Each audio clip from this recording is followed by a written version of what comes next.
ഹരേ കൃഷ്ണ. എല്ലാവർക്കും മാധവത്തിലേക്ക് സ്വാഗതം. അങ്ങനെ നമ്മുടെ മോക്ഷദ ഏകാദശി കഴിഞ്ഞു, പ്രദോഷവും കഴിഞ്ഞു. എല്ലാവരും അതിൻ്റെ പുണ്യത്തിലായിരിക്കും. ഇനി മറ്റൊരു പ്രധാനപ്പെട്ട ദിവസത്തെ പറ്റിയാണ് പറയുന്നത്. ഡിസംബർ 26 മാർഗശീർഷ മാസത്തിലെ പൗർണമി ദിനമാണെന്ന്. അന്ന് ദത്താത്രേയ ജയന്തിയാണ്, അന്നപൂർണ ദേവിയുടെ ജയന്തിയുമാണ്. ഇനി ആരാണ് ദത്താത്രേയ മഹർഷി? അദ്ദേഹം ഒരു അവധൂതനായിരുന്നു. ദത്താത്രേയ ദേവൻ അദ്ദേഹം അത്രി മഹർഷിയുടെയും അനസൂയയുടെയും മകനായിരുന്നു.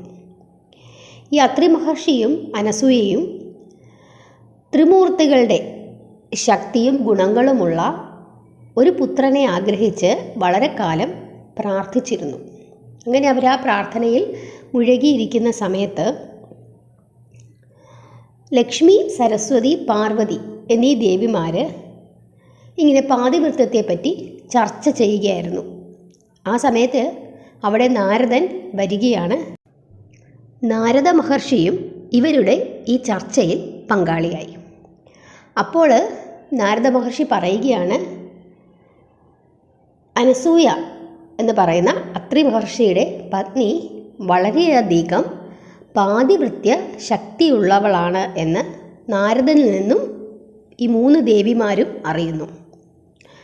അവർക്ക് അതൊന്ന് പരീക്ഷിക്കണമെന്ന് തോന്നി. അങ്ങനെ അവരവരുടെ ഭർത്താക്കന്മാരുടെ അടുത്ത് ചെല്ലുന്നു.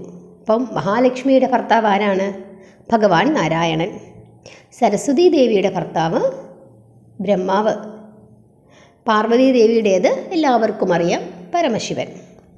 പക്ഷേ ഈ 3 ദേവന്മാർക്കും അനസൂയയുടെ പാതിവൃത്യ ശക്തിയിൽ യാതൊരു സംശയവുമില്ലായിരുന്നു. പക്ഷേ ഭാര്യമാരുടെ നിർബന്ധപ്രകാരം ഇവർ 3 പേരും കൂടെ അനസൂയയെ പരീക്ഷിക്കാനായിട്ട് തീരുമാനിക്കുന്നു. അങ്ങനെ അവർ നടത്തിയ ആ പരീക്ഷയിൽ അനസൂയ ദേവി വിജയിച്ചു. അങ്ങനെ അവരുടെ അനുഗ്രഹപ്രകാരം അവരുടെ എന്താണോ ആഗ്രഹം, ആ ആഗ്രഹം ഈ ത്രിമൂർത്തികൾ സാധിച്ചു കൊടുത്തു. എന്താണ് അവരുടെ ആഗ്രഹം? ത്രിമൂർത്തികളുടെ ശക്തിയും ബുദ്ധിയുമുള്ള ഒരു മകനെ അവർക്ക് കൊടുത്തു. അങ്ങനെ 3 ദേവന്മാരുടെയും അനുഗ്രഹത്തോട് കൂടി പിറന്ന മകനാണ് ദത്താത്രേയൻ. അങ്ങനെ ദത്താത്രേയന് 3 മുഖങ്ങളുണ്ടെന്നാണ് പറയുന്നത്, 6 കൈകളും. അദ്ദേഹം ഒരു അവധൂതനായിരുന്നു. പശുക്കളും കറുത്ത നായ്ക്കളും അദ്ദേഹത്തിൻ്റെ കൂടെ എപ്പോഴും കാണും. രാമായണത്തിലും മഹാഭാരതത്തിലും മാർക്കണ്ഡേയ പുരാണത്തിലും ബ്രഹ്മാണ്ഡ പുരാണത്തിലുമൊക്കെ ഈ ദത്താത്രേയ മഹർഷിയെ പറ്റി പരാമർശിക്കുന്നുണ്ട്. മഹാരാഷ്ട്രയിലും കർണാടകയിലുമൊക്കെ അദ്ദേഹത്തിൻ്റെ ക്ഷേത്രങ്ങളുണ്ട്. അപ്പം ഇദ്ദേഹത്തെ പ്രാർത്ഥിക്കുന്നത് നമ്മളുടെ ജീവിതത്തിൽ വളരെയധികം ഫലങ്ങൾ പ്രദാനം ചെയ്യുമെന്നാണ് പറയുന്നത്. പരശുരാമന് ശ്രീവിദ്യാമന്ത്രം ഉപദേശിച്ചു കൊടുത്തത് ദത്താത്രേയ മഹർഷിയാണെന്ന് പറയുന്നു. അതുപോലെ പരശുരാമനെ തൻ്റെ ശിഷ്യനാക്കിയെന്നും പറയുന്നുണ്ട്. അതായത് പരശുരാമന് ഭഗവാന്റെ അവതാരമാണ്, പക്ഷേ ക്ഷിപ്രകോപിയാണ്. ഒന്ന് പറഞ്ഞാൽ രണ്ടാമത്തേതിന് അദ്ദേഹം നിഗ്രഹിക്കും. അപ്പം ദേഷ്യം പരശുരാമന് അടക്കാൻ പറ്റാത്ത ഒരു വികാരമാണ്. അങ്ങനെ പരശുരാമൻ അദ്ദേഹത്തിൻ്റെ ഈ ഭൂമിയിലെ ഈ തത്വങ്ങളും സത്യങ്ങളുമൊക്കെ അറിയുന്നതിന് വേണ്ടി പലരെയും സമീപിക്കുന്നു. പക്ഷെ ആരിൽ നിന്നും അദ്ദേഹം ആഗ്രഹിച്ച ആ ഒരു അറിവ് അദ്ദേഹത്തിന് കിട്ടുന്നില്ല. അങ്ങനെ അദ്ദേഹം അവരോടെല്ലാം കോപിഷ്ഠനാകുകയും തൻ്റെ മഴ ഉപയോഗിച്ച് പലരെയും കൊല്ലുകയും ഒക്കെ ചെയ്യുന്നുണ്ട്. അതിനുശേഷം ഈ പരശുരാമനോട് പലരും പറയുന്നു, നിങ്ങളുടെ ഈ പ്രശ്നങ്ങൾക്കൊക്കെ ഒരു പരിഹാരം ദത്താത്രേയ മഹർഷി അദ്ദേഹം സാധിച്ചു തരുമെന്ന് പറയുന്നു. അങ്ങനെ ദത്താത്രേയ മഹർഷിയുടെ ആശ്രമത്തിലേക്ക് പരശുരാമൻ എത്തുകയാണ്. അപ്പം ഈ ദത്താത്രേയ മഹർഷി ഒരു പ്രത്യേക ജീവിതക്രമം പാലിക്കുന്ന ഒരാളാണ്. അപ്പോൾ പലരും ഇദ്ദേഹത്തിൻ്റെ ആശ്രമത്തിൽ വന്നു കഴിയുമ്പോൾ ഇദ്ദേഹത്തിൻ്റെ ഈ ജീവിത രീതികളൊക്കെ കണ്ടു കഴിയുമ്പം അങ്ങ് ഇത് പറ്റില്ല എന്ന് പറഞ്ഞ് ഇറങ്ങിപ്പോരും. പക്ഷേ പരശുരാമൻ അദ്ദേഹത്തിൻ്റെ ആശ്രമത്തിലേക്ക് വന്നു. പരശുരാമൻ ആരാണ്? ഭഗവാൻ നാരായണൻ്റെ അവതാരം തന്നെയാണ്. അപ്പോൾ അദ്ദേഹത്തിന് അറിയാം കാര്യങ്ങളെല്ലാം. അങ്ങനെ അദ്ദേഹം ഇവിടെ വരുമ്പോൾ ദത്താത്രേയ മുനിയുടെ ഒരു കയ്യിൽ മദ്യക്കുടം ഇരിക്കുന്നുവെന്നും മറ്റൊരു തുടയിൽ ഒരു സ്ത്രീ ഇരിക്കുന്നതായിട്ടും കാണുന്നു. പക്ഷേ പരശുരാമന് മനസ്സിലാകുന്നുണ്ട് ഇത് പരശുരാമനെ പരീക്ഷിക്കാനായിട്ട് ദത്താത്രേയ മുനി കാണിക്കുന്ന ഒരു മായയാണെന്ന്. ഭഗവാൻ പരശുരാമൻ പെട്ടെന്ന് തന്നെ ദത്താത്രേയ മുനിയെ നമസ്കരിക്കുന്നു. നമസ്കരിച്ചപ്പോൾ ഈ മദ്യക്കുടവും സ്ത്രീയും അപ്രത്യക്ഷമായി. അപ്പം ദത്താത്രേയ മുനിക്ക് മനസ്സിലാകുന്നുണ്ട് പരശുരാമന് കാര്യങ്ങളെല്ലാം മനസ്സിലായി എന്ന് പറയുന്നു. അങ്ങനെ പരശുരാമൻ ഇദ്ദേഹത്തിൻ്റെ ശിഷ്യനായി മാറിയെന്നാണ് പറയുന്നത്. അങ്ങനെയാണ് ശ്രീ വിദ്യാമന്ത്രം പരശുരാമന് ഉപദേശിച്ചു കൊടുത്തത്.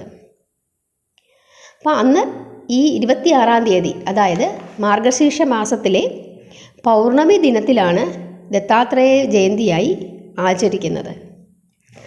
നമുക്ക് വൈകുന്നേരം വിളക്ക് കത്തിച്ചു വെച്ച് ഓം മഹാനാഥായ നമ അല്ലെങ്കിൽ ഓം ദത്താത്രേയ നമ എന്ന് 108 തവണ ജപിക്കാവുന്നതാണ്. ഈ ഭൗതിക ലോകത്തിൽ നമ്മൾ അനുഭവിക്കുന്ന പ്രശ്നങ്ങൾക്കൊക്കെ ഒരു പരിഹാരം നേടിത്തരുന്നതിന് ദത്താത്രേയ മുനിക്ക് അസാമാന്യമായ ശക്തിയുണ്ടെന്നാണ് പറയുന്നത്. അങ്ങനെ ദത്താത്രേയ മുനിയുടെ കഥ ഇതാണ്. പല പുരാണങ്ങളിലും പല രീതിയിൽ പറയുന്നുണ്ട്. എന്നാലും പൊതുവേ ഇങ്ങനെയാണ് പറയുന്നത്. കാരണം ഇദ്ദേഹം ഒരു അവധൂതനാണ്. അപ്പം ഇദ്ദേഹത്തിൻ്റെ ക്ഷേത്രം മഹാരാഷ്ട്രയിലും കർണാടകയിലും റാഞ്ചിയിലുമൊക്കെ ഉണ്ടെന്നാണ് എനിക്ക് തോന്നുന്നത്. നമ്മുടെ കേരളത്തിലുള്ളതായിട്ട് എനിക്കറിയില്ല. ആർക്കെങ്കിലും അറിയാമെങ്കിൽ ഒന്ന് പറയൂ.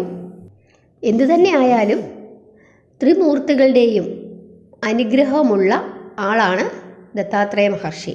അപ്പോൾ ഇദ്ദേഹത്തെ പ്രാർത്ഥിച്ചാൽ ഈ 3 ദേവന്മാരുടെയും അനുഗ്രഹം നമുക്ക് കിട്ടുമെന്നാണ് പറയുന്നത്.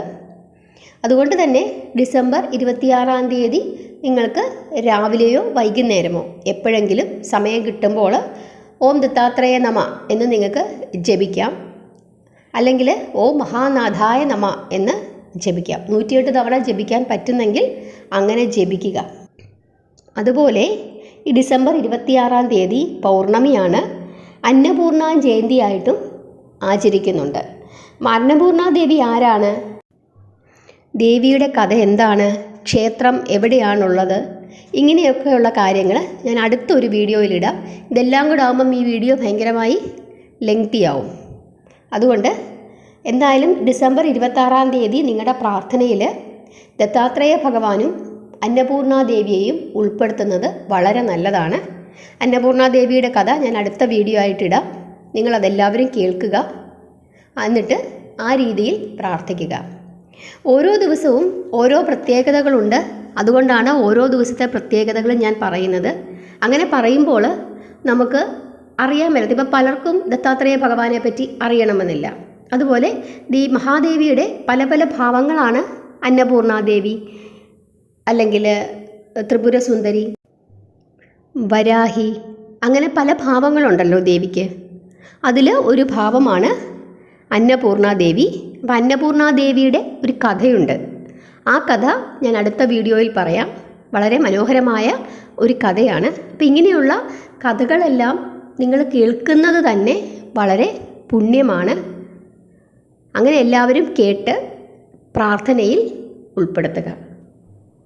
എല്ലാവർക്കും ദത്താത്രേയ ഭഗവാന്റെ കഥ ഇഷ്ടപ്പെട്ടുവെന്ന് ഞാൻ കരുതുന്നു. ഹരേ കൃഷ്ണ.